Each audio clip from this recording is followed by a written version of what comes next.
Merci de votre attention. Bonsoir à tous.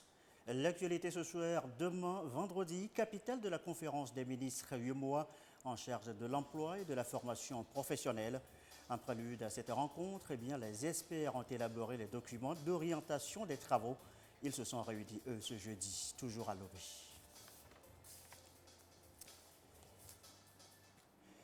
Inondation en Libye, la ville de Derna compte toujours ses morts. Des quartiers entiers ont été emportés par des vagues dévastatrices. Des milliers de personnes ont péri dans les intempéries. Et puis demain, vendredi, toujours, jour des awards OAPI à Lomé. Le thème retenu cette année, les marques, outils de compétitivité sur le marché de libre-échange. Nous en parlons tout à l'heure dans cette édition avec le directeur de l'OAPI, Denis Bossou. Il est l'invité du 20h ce soir. Et voilà, madame, monsieur, le sommaire. Bienvenue, voici le 20h. Ils ont les mêmes visions, ils font face aux mêmes défis. Le président Faure Gnassingbé, le nouveau représentant spécial du secrétaire général des Nations Unies pour l'Afrique de l'Ouest et du Sahel, ont longuement échangé ce jeudi à la présidence de la République. Au cours de l'audience, vous allez l'entendre, les deux hommes ont exprimé leur désir de travailler ensemble pour la paix et le développement. Je suis le nouveau représentant spécial du secrétaire général des Nations Unies pour l'Afrique de l'Ouest et du Sahel. Dans ce cadre, je suis en programme de familiarisation avec la région. Je me présentais formellement au chef d'État et gouvernement de la région pour d'abord pour comprendre leur vue sur la région, sur les pays, pour mieux placer et programmer mon travail pour aider la région. Et son Excellence a bien voulu partager avec moi sa vision des défis de la région, les succès de la région et surtout la nécessité de travailler ensemble pour la paix et la stabilité de la région. Il y a aussi d'autres défis parce que le terrorisme qui a fait plusieurs pays a des impacts dans la région et même ici, au nord du pays. Et avec cette tendance vers les pays, vers la côte, il y a aussi le déplacement des populations avec beaucoup de souffrance, des enfants qui ne peuvent pas aller à l'école dans la plupart des pays.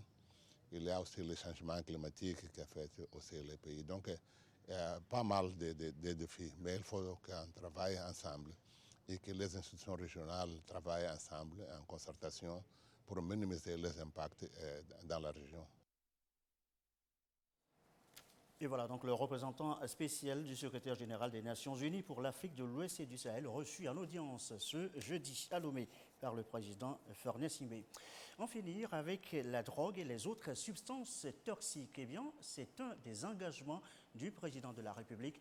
Objectif, préserver la santé des populations. Et pour ce faire, une batterie de mesures ont été déjà déroulées. Écoutez ça là.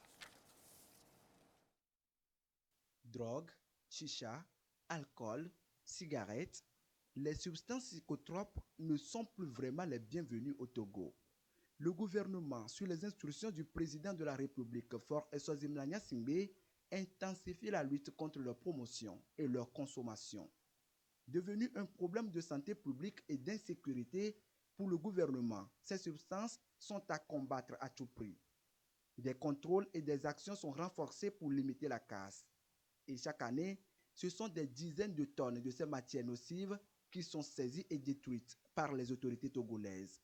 Derrière cette disposition impulsée par le chef de l'État, un seul objectif, celui de préserver la santé des populations et lutter plus efficacement contre la criminalité. En la matière, les dispositions pénales de 1998 ont été fortifiées par de nouvelles décisions dissuasives en 2015.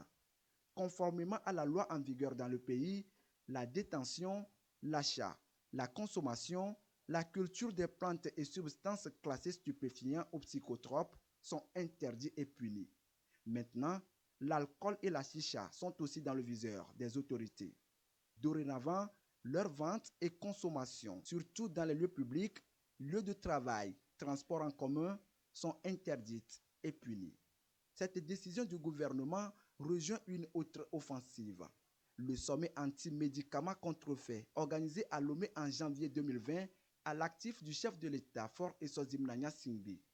Un sommet à l'issue duquel l'initiative de Lomé a été signée par plusieurs chefs d'État et de gouvernement.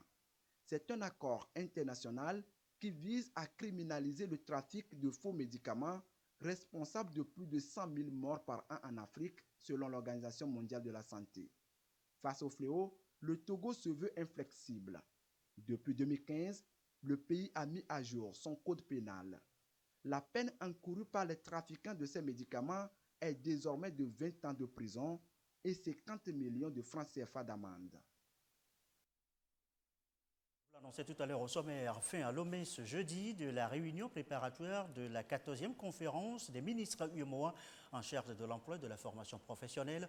3 jours de rencontres, les experts ont élaboré à l'occasion les documents techniques qui vont baliser la voie à la conférence des ministres attendue demain vendredi à Lomé. Norbert Agbedanou, Ulrich Amega. Les grandes lignes sont établies en préparation de la 14e conférence des ministres de l'Emploi et de la formation professionnelle de l'UEMOA. Durant 3 jours, les experts des États membres ont engagé des discussions approfondies sur la question cruciale du chômage des jeunes et des femmes. Diverses pistes de solutions ont été envisagées, notamment la création d'un dispositif de suivi de l'employabilité des jeunes et des femmes. Nous avons eu à travailler sur nos documents, se rapportant à la formation professionnelle, se rapportant à l'emploi et se rapportant aussi au marché du travail. La sous-région est sous l'emprise de l'extrémisme violent. Avec la jeunesse, il faut arriver à sauver cette jeunesse-là. La réunion des experts est consacrée à plusieurs thématiques, dont une thématique principale qui était consacrée à l'étude sur le marché du travail, les systèmes d'information sur le marché du travail, quelles opportunités pour l'insertion socio-économique. Plusieurs recommandations, on peut dire, ont été formulées. Les conclusions de ces discussions seront présentées lors de la 14e conférence qui se tiendra ce vendredi. Les ministres de l'Emploi de la communauté auront ainsi l'opportunité d'apporter leur expertise et leurs recommandations. Les résultats de vos réflexions sur le thème de la 14e conférence des ministres, rendus disponibles par vos soins, permettront d'élaborer, de mettre en œuvre, de suivre et d'évaluer les politiques visant à promouvoir la création d'emplois et le développement des compétences techniques et professionnelles des jeunes et des femmes. Il convient pour l'Union de prendre les dispositions innovantes nécessaires pour surmonter les défis inégalitaires liés au chômage, au sous-emploi, à la pauvreté et à la misère. Cette réunion préparatoire des experts arrive donc à son terme, laissant la place aux ministres pour élaborer des solutions adaptées face aux défis de l'emploi au sein de l'UEMOA. Autre sujet évoqué ce soir, le RESA, ou entendu, le réseau pour l'excellence de l'enseignement supérieur en Afrique de l'Ouest. Ce réseau travaille à harmoniser l'année académique dans son espace. Les réflexions ont commencé mardi dernier à l'Université de Lomé. 7 pays font partie pour votre gouverneur de ce réseau. Yasmine Kodia pour les précisions.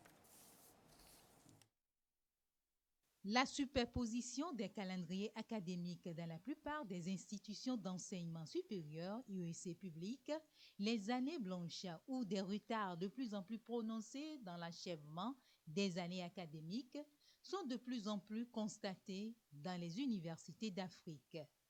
Le réseau pour l'excellence de l'enseignement supérieur en Afrique de l'Ouest table sur la normalisation des calendriers, une nécessité pour assurer la qualité des formations dans les citadelles des savoirs. Quand on parle d'excellence, il faut mettre tout en œuvre pour commencer à temps et terminer à temps. Donc, il arrive des fois qu'on constate vraiment des retards dans les calendriers, dû à, des fois à la malorganisation. Des fois, il y a des événements qui surviennent qui étaient imprévus et ce qui fait qu'on assiste à des chevauchements de l'année académique. Devant ces constats, Donc, le conseil exécutif du RESAO a décidé de réunir les éminents chercheurs, les éminents professeurs, pour qu'ils puissent échanger autour de la question pour pouvoir trouver des éléments de réponse en vue d'améliorer les façons de faire et réduire un tant soit peu ces retards dans les calendriers. Les participants venus des 7 pays de l'espace RESAO, à savoir le Bénin, le Burkina Faso, la Côte d'Ivoire, le Mali, le Niger et le Togo, pays hôte, vont échanger sur les différentes thématiques et trouver des stratégies pour un système d'enseignement supérieur plus compétitif. Le président du RESAO a encouragé et exhorté le conseil exécutif à multiplier ces genres d'initiatives pour aboutir à des pistes de solutions durables. Nous avons reçu donc orientation de la conférence des recteurs, présidents et DG des institutions membres de cette organisation pour qu'on puisse trouver solution et résorber donc ces retards dans les calendriers académiques. C'est à cet effet que nous organisons le présent atelier qui va s'inspirer des expériences, des bonnes pratiques des quelques institutions qui ont un calendrier académique à peu près normal et voir dans quelle mesure on peut capitaliser leur expérience pour résoudre ce problème des calendriers académiques. La rencontre du réseau pour l'excellence fait suite à la conférence des recteurs, présidents et directeurs généraux CRPDG du RESAO qui s'est tenue à Abidjan en novembre dernier. Et la suite est cette question récurrente, quelle technique de plaidoyer pour une meilleure promotion du genre? Eh bien, le module fait l'objet d'une session de formation des cellules focales genre des ministères et institutions de la République. Les précisions avec Christine Pétiquiel-Loudé qui a assisté à cette rencontre. Elles sont issues des cellules genre des ministères et institutions de la République. Elles sont chargées de veiller à la prise en compte de l'aspect genre dans les formulations et la mise en œuvre des politiques sectorielles. Le ministère en charge de la promotion des droits de la femme donne encore l'occasion aux membres des cellules de s'outiller pour plus de résultats. Le sujet qui préoccupe cette fois est la technique de plaidoyer. Les femmes elles-mêmes sont dans les émotions. Elles ont une démarche de plainte, de victimisation qui n'arrange pas. Donc c'est autant d'éléments qui font qu'elles n'adressent pas leurs requêtes et leurs revendications sur les bases qui pourraient leur permettre de faire valoir leurs droits et les engagements que l'État a déjà pris. Donc il faut montrer aux gens comment développer une argumentation solide qui convainc le décideur au point où il soit quasiment dans l'obligation d'accéder à votre requête. On en a besoin avec tous les départements ministériels qui sont ici. Ça va nous permettre de mettre ou fédérer nos compétences pour que le volet genre soit plus promu. La mise en place et l'opérationnalisation des cellules genre est un mécanisme important pour l'intégration effective du genre dans tous les secteurs. L'ambassade de France au Togo soutient le mécanisme à travers le projet FSPI. Il promeut le leadership, l'autonomisation économique des femmes, des filles et lutte contre les violences basées sur le genre. Nous espérons des effets catalyseurs de ces cellules au niveau de tous les ministères. Et cet effet doit rejaillir non seulement au niveau des ministères, mais au niveau des institutions et sur toute l'étendue du territoire. C'est la 3e session de formation dont bénéficient ces cellules dans le contexte de ce projet financé par l'ambassade de France au Togo. Et direction maintenant à Wawa 2, fini les longues distances à parcourir pour se faire établir ses actes d'état civil dans la commune. Naissance, mariage, décès. Wawa 2 dispose en effet d'un état civil capable donc d'établir ces différents actes. Un bâtiment neuf inauguré sur place. La cérémonie, le récit, Sylvain Aboudjou. Un état civil annexe pour éviter aux populations du canton de Gobert Eketo et autres de parcourir plusieurs kilomètres pour se faire établir les pièces de naissance et bien d'autres au chef-lieu de la commune Wawa 2. L'ouvrage est implanté ici à Gobert pour mieux rapprocher l'administration de l'administré et bien desservir les cantons de la dite commune. Cette volonté émane du maire de la commune Wawa 2, un engagement pour mieux accompagner la politique de décentralisation du chef de l'État visant à assurer le développement local et le bien-être des populations à la base. La population ne peut pas quitter Lavagnon pour arriver à Gbadinkounia qui est le chef-lieu. Donc nous avons jugé de construire une annexe de mairie à Gobé pour que la population soit un peu à l'aise. C'est-à-dire le village de Eketon, Omonti, Lavagnon, Gobé, Onga, Agadja, parce qu'ils sont loin de chef-lieu. L'état civil annexe est composé d'une salle de réunion, d'un secrétariat, d'un bureau d'état civil et celui du chef-section. Un acquis vivement salué par les populations qui voient leur peine désormais amoindrie. Avant, c'est à Gbadinkounia, ça fait 25 km. Mais aujourd'hui, ça fait 3 km aux environs. D'abord, une grande joie pour nous tous, population de la commune Wawa 2, pour cette inauguration de l'état civil annexe à Gobé ici. Donc, le maire a voulu rapprocher l'administration de l'administré pour faciliter nos devoirs à l'état civil. Donc nous sommes très contents, très joyeux et nous sommes prêts à accompagner le chef de l'État pour ce projet de développement. Le bâtiment est équipé de panneaux solaires pour bien alimenter et assurer le fonctionnement du dispositif installé. Ceci pour assurer une meilleure prestation de service et permettre à l'état civil de bien jouer son rôle. Ici, nous allons faire les actes de naissance, en plus les transcriptions, et nous allons porter les mentions. Les actes de mariage, de décès et les légalisations.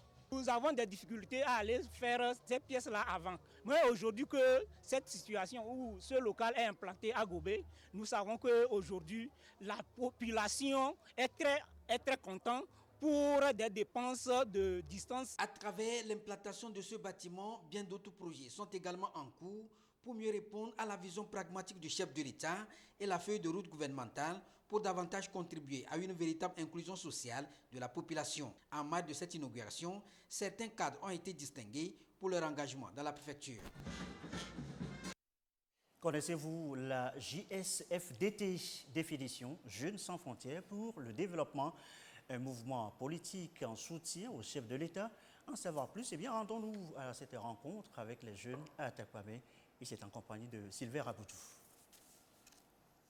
Le mouvement Jeunes sans frontières pour le développement fait découvrir cette formation à la jeunesse des plateaux Est. Ce mouvement des jeunes par les jeunes et pour les jeunes est un mouvement politique qui soutient le parti UNIR et les actions du chef de l'État.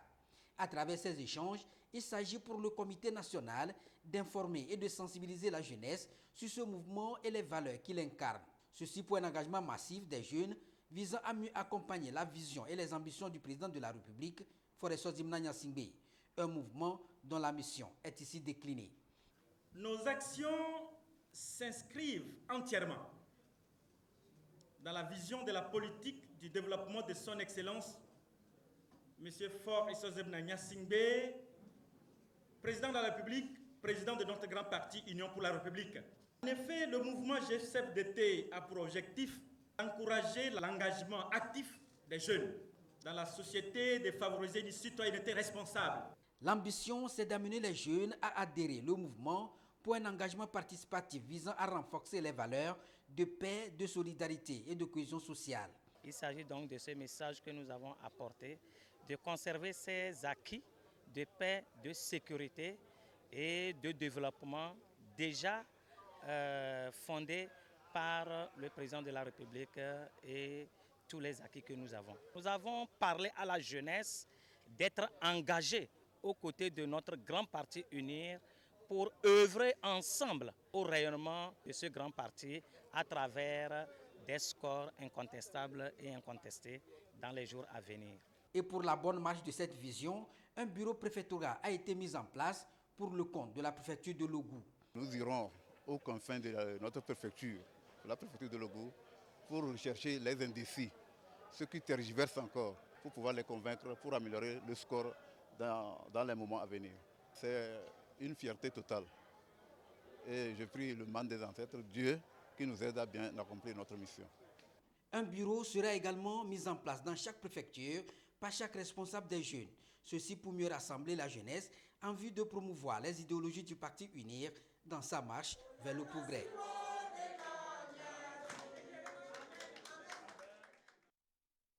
Et 20 minutes à l'étranger, la ville libyenne de Derna n'en finit pas de compter ses morts. Les inondations dévastatrices de ces derniers jours ont emporté des quartiers entiers et fait, vous allez le voir, des milliers de morts. Ces militaires égyptiens évacuent les corps des décombres à Derna. Des milliers de personnes sont mortes dans la cité côtière. L'Égypte, voisine de la Libye, annonce également la mise en place sur son sol d'un camp d'hébergement pour abriter les survivants. Dans l'eau aussi, les recherches se poursuivent au milieu des débris où plusieurs équipes turques épaulent les secouristes locaux, dépassés par l'ampleur de la catastrophe. 2 hôpitaux de campagne ont été fournis par la Turquie. Nous avons soigné ici des patients traumatisés en continu tout au long de la journée. Un autre hôpital français, celui-ci, accueillera des victimes à Derna. Depuis sa base militaire d'Istre, la France a envoyé plusieurs tonnes de matériel sanitaire et une quarantaine de sauveteurs. Vous avez dans ces appareils la capacité d'un A400M, c'est un peu plus d'une centaine de personnes. Et puis ça peut aller jusqu'à 30 tonnes de matériel quand il n'y a pas de personnel à bord. Donc voilà, après c'est du panachage en fonction des besoins. Les premières missions seront essentielles pour déterminer les besoins exacts. Le Qatar, l'Italie, la Jordanie, l'Algérie ou encore le Koweït répondent aussi à l'appel. De son côté, la Commission européenne annonce l'envoi de tentes, de lits de camp, d'eau et de denrées alimentaires. Une mobilisation internationale forte, indispensable pour soutenir ces volontaires libyens venus de tout le pays. Nous avons fourni des couvertures, des matelas et de la nourriture. Des personnes aimables nous aident également, grâce à Dieu. Et maintenant, nous disposons d'une bonne quantité de matériel et nous essayons d'en rassembler davantage. 9 millions d'euros ont été débloqués par l'ONU pour aider la Libye. Le gouvernement libyen de l'Est appelle à l'organisation d'une conférence internationale pour contribuer à la reconstruction du pays. Similaire au Maroc, les secouristes déployés sur place intensifient leurs efforts pour venir en aide aux villages de montagne dévastés par le violent séisme. Dernier bilan en date est près de 3000 morts, mais les espoirs pour retrouver des survivants s'amenuisent près de 5 jours après la catastrophe. Sur les gravats, secouristes et villageois sont soudain pris de panique quand la terre se remet à trembler. À Emin Tala, à 70 km au sud-ouest de Marrakech, une réplique du séisme a blessé légèrement une personne après la chute d'un rocher. Le village est dévasté, mais les secours s'activent dans leurs recherches, alors que des personnes sont encore sous les décombres. Des gens sont encore coincés. Nous les cherchons, mais nous ne les trouvons pas.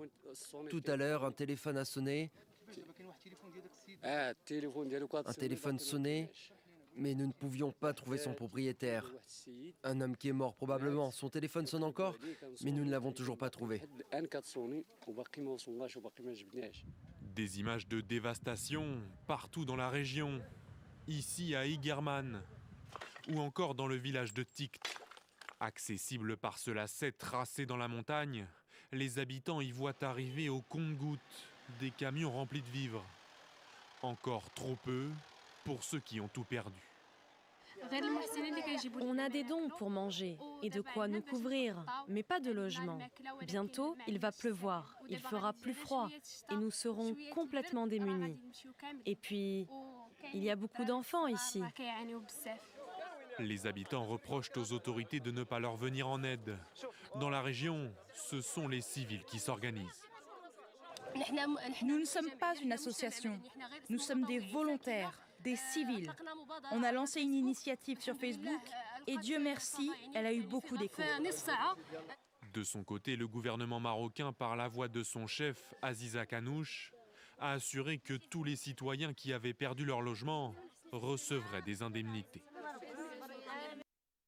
Immigration, un mot de l'immigration dans cette édition. La petite île italienne de Lampedusa s'efforce de faire face à l'afflux de migrants en provenance d'Afrique du Nord.